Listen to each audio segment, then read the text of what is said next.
Welcome to the Caregiver Journey podcast. I'm your host, Kathy Jackson, and together we're creating a community that uplifts, empowers, and transforms the caregiving experience one family at a time. Let's do this. Hello, everyone, and welcome to the Caregiver Journey podcast. I'm so glad you're here.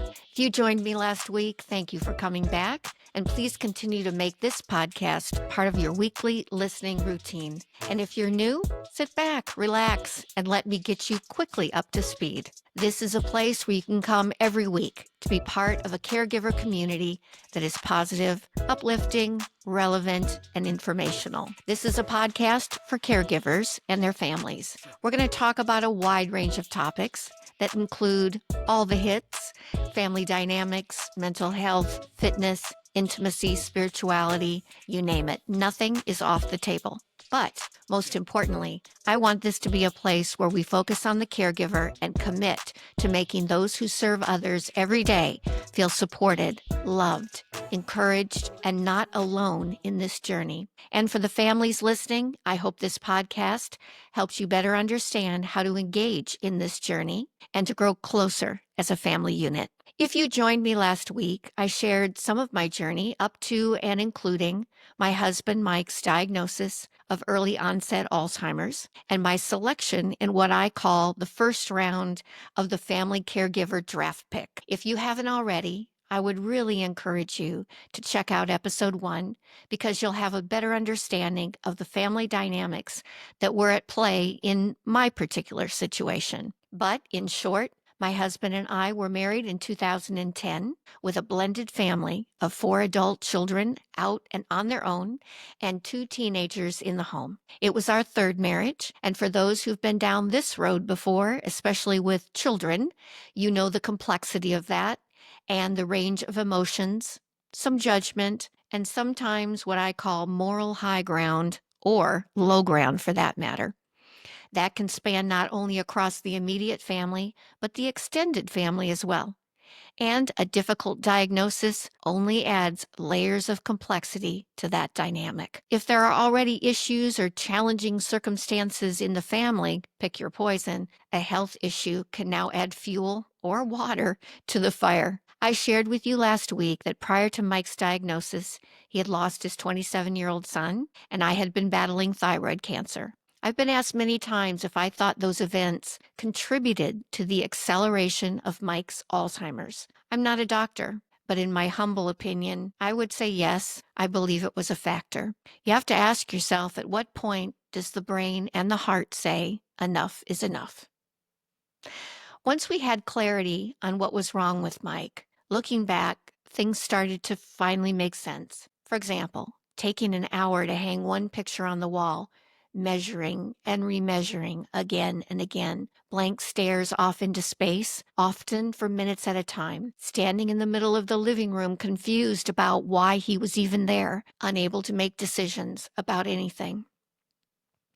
I fell in love with Mike for a lot of reasons, but a few of his characteristics that I found actually irresistible were his intellect, his confidence, his silliness, and willingness to be vulnerable. He made me feel safe, beautiful, confident, and capable. He saw me as a partner, an equal, and later that shaped how our roles started to evolve even before his diagnosis. I was a better woman because of him. I was a better human being because of him. I felt the kind of unconditional love that seems to be so rare today. That kind of love that makes you feel like you can conquer and do anything. When you're saying I do for the third time, and I'll just speak for myself, you're seeking a very deeply rooted need for validation and connection. To not only be seen in this world, but seen by someone you deeply love. Today, I know that validation only comes from within. Mike saw something in me, stirred something in me, and that would later sustain me through the most challenging 7 years of my life. I guess my point is, Mike loved me for me, and I adored him. I knew his flaws, and he knew mine, and we were content in that disclosure and that transparency.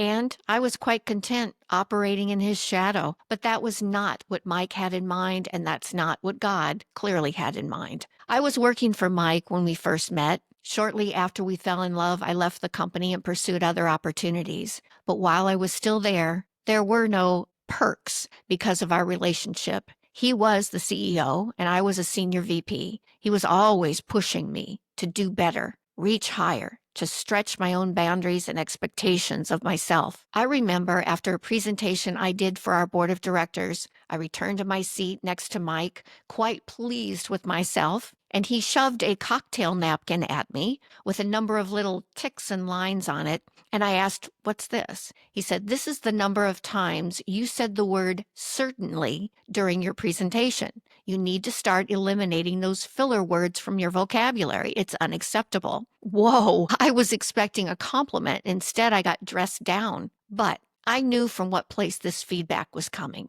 And for the first time in my life, I trusted that feedback and began to embrace the gift of his coaching and mentoring. Going forward, it shaped how I viewed and responded to criticism. The first time I attended a senior team meeting, I noticed there was no agenda provided in advance of that meeting, so my strategy was to listen, get the lay of the land, observe, and then participate in the next meeting. In essence, I wasn't prepared to put myself out there. Mike called me into his office right after the meeting and proceeded to tell me that never again would I attend a meeting with senior leaders and not contribute to the discussion. Okay, noted.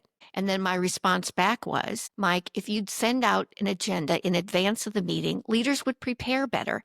Then everyone's contributions would level up." I remember him staring at me for what seemed like minutes and then forming a slow, what my dad would say, a shit-eating grin that went from one ear to the other. And he said, "Well done, Grasshopper." Even as a CEO, Mike was always willing to take feedback, objectively weigh its value, and then proceed accordingly. That was the servant leader in him. And that approach to leading others would ultimately be the reason I became a caregiver. Oh, and we always had an agenda after that. Mike was a leader. He was a protector, but also a coach and a mentor. I think the toughest phase of the caregiver journey was when I realized that our roles were slowly reversing. In fact, the transition began even before the diagnosis. I think whether he and I consciously knew it or not, he began to prepare me for that role transition. When we started our business in 2014, I was excited to work with him again. I loved watching him with clients. He had a knack of relating and connecting with everyone he met. He was an amazing communicator and could hold the attention of a room, whether the audience was local farmers, senior executives, college students, or a Sunday school class. I admired that about him. And I was so grateful the attention was on him and not me. If there was a business event and it included a cocktail hour, Mike would be one of the first to arrive and I would be one of the last. I'm an introvert by nature, and it was my worst nightmare to have to engage in small talk over a glass of wine. To be honest, today, it's one of my favorite things to do. But in our first client meeting, I observed a very different Mike. He seemed distracted, distant, and at times unsure of how to contribute. What the hell's going on? But over the next 2 years, he began to methodically coach me on how to effectively run a meeting, take the lead in a business discussion, engage with other CEOs, think strategically, close a deal, managing challenging clients, negotiate and write contracts. The list goes on and on. Did he sense his own decline? Did he know what was ahead? Looking back, I can't help but be humbled by his willingness to share what he knew and prepare me for what became the inevitable, a world without him in it. But for almost 2 years before his diagnosis, his unusual behavior began to slowly shake loose the very foundation our relationship was built on. Kathy's role, Mike's role, his responsibilities, my responsibilities, a husband, a wife, a protector, a nurturer. It was all unraveling. In the deepest, darkest corners of my soul, a still small voice was saying, "Ready or not, Kathy, it's almost time. Step up or step out." Well, I was good at stepping. I had done it in 2 marriages prior. I was good at walking away. I was well-versed in detachment. In fact, it could be the #1 skill on my LinkedIn profile. I had been in fight or flight mode for decades. Most of us can look back and point at 1 or 2 moments that really define who we are and why we make the decisions we do. For me, it was during those 2 years of working side by side with Mike through all of that discomfort and that uncertainty that I finally became certain. He gave me the greatest gift of all during that time. Even before we knew the plaque was advancing throughout his brain, he had the wherewithal to make sure I was going to be safe, confident, capable, and able to tackle what life was about to throw at us. He put his own needs and ego aside, and patiently and skillfully, and oftentimes struggling to find the right words, helped me emerge from the shadows. I didn't want this role, but the man I loved more than life itself believed I could do the role. The man who loved me more than life itself trusted me to do the role. Do you know the impact of what it means when someone believes in you so much that they're willing to step back so you can step up? When someone sees more in you than you see in yourself, well, my love, it's a game changer. Whether you find yourself caring for a spouse, a parent, a child, or another family member, the roles and responsibilities you've historically taken on will be challenged. They'll be stretched and questioned. But roles evolve when there's a difficult diagnosis, and you can resist that change or embrace it. You can see the evolution of your role as a demotion or a promotion. You can accept or decline the offer. I know oftentimes we don't know what we're saying yes or no to. There is no role description available. Well, there's a set of tasks you find yourself doing day in and day out, but the skills needed to preserve your mental, physical, emotional, and spiritual needs are unique only to you, unique to your family dynamic. Your sense of self while caregiving will be tested and tried, and the family dynamics will impact all of it. If most family members are detached and disengaged, busy with their own lives, or disinterested in providing encouragement and tangible support, or you don't have a true caregiving partner in this journey with you, it will require you to form or join a community of people who understand the complexity of this journey and can offer resources and encouragement, especially over a longer caregiving experience. The family relationship dynamics at play at the start of the caregiving situation will be your benchmark. You get to decide how much of your mental and emotional health you are willing to risk based on who in your family and friend circle decide to detach and who decide to lean in. Your ability to objectively evaluate your caregiving situation and plan accordingly will be the difference between sliding into a potential depression versus just maintaining your sanity or having a transformative and life-changing experience. I can honestly say I have no regrets taking on the role of Mike's caregiver. I learned a lot about the nature of people. I learned about myself, and I learned how we have a choice regarding how we permit these difficult types of experiences to shape us. And that's one of the things I'm committed to with this podcast and the training I have available on YouTube. I was alone a lot during this journey, and I don't want anyone else to feel isolated or alone. Can I just say, and I'll admit, there are always extenuating circumstances.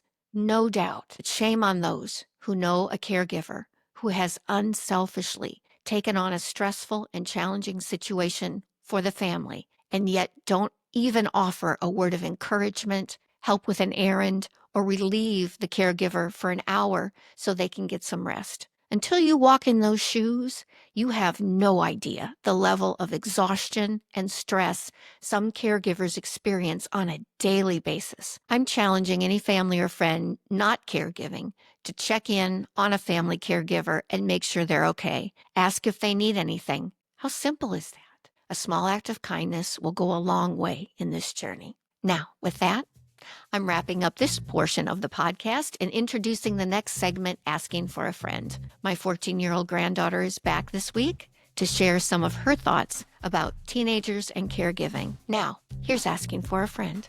Hi, everybody. Welcome to Asking for a Friend. And I have Ava here with me today, my granddaughter, who's 14. And the question I have for you, hi, Ava. Hello.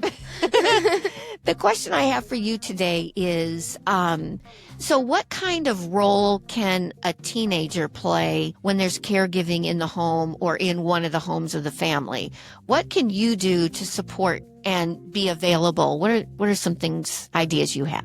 I think it depends on the age. I think when you're way younger, bring joy, just bring that laughter, bring that positivity. I think when you're a teenager, again, bring joy. I think bring joy is a big thing. Don't be a therapist is what I've learned. You're not someone's free therapist, especially for an adult. You shouldn't be an adult's therapist. There you go. That shouldn't be happening. Don't take that on. But you should definitely just like be there in case, because adults do have feelings, and just remember that they do feel the same emotions at you, and they're probably going through a lot more, but just be there. Be there to listen, be a listening ear, but not try to solve all the problems is what you're saying. Yeah. I agree with that. Who did you talk to about Grandpa's decline? I don't think I really talked to anyone about. I think I talked to a few friends. I remember when he passed. At lunch, the person I told was Kendall, but she's one of my good friends, and I told her, and she was like, "Wow, that's horrible," and she gave me a hug, and I was crying. She was crying. It was just because she was like one of the only people I could talk to, because I never really opened up about it to my friends. I would never be going around and be like, "My grandpa's Alzheimer's." Like, I would never say that. Yeah. If they asked, I would say something along the lines of it, but I wouldn't get into too specific detail. Yeah. Yeah. Well, it's hard to verbalize. It's hard to put into words what's going on. Yeah. I mean, like you said, we really didn't have the conversation that said, here's what's happening.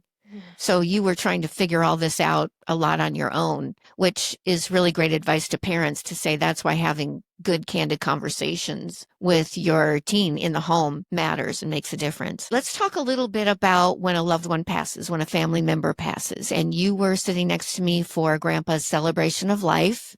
He went through Alzheimer's for about 7 years from diagnosis. So it was a journey. You were, a teen when he passed. We did a celebration of life. We didn't do a funeral. But do you think teenagers, of course, you were there, but do you think that's something a teen can participate in and be a part of? I definitely think so. I think it's a big part of just like family roles and stuff.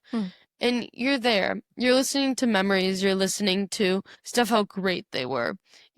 There is no bad parts in my mind, and I think it's just a great way for someone to leave this earth is by people sharing memories, and I think it brings a lot of closure to a lot of people. I didn't think about that. It does bring closure, doesn't it? Yeah.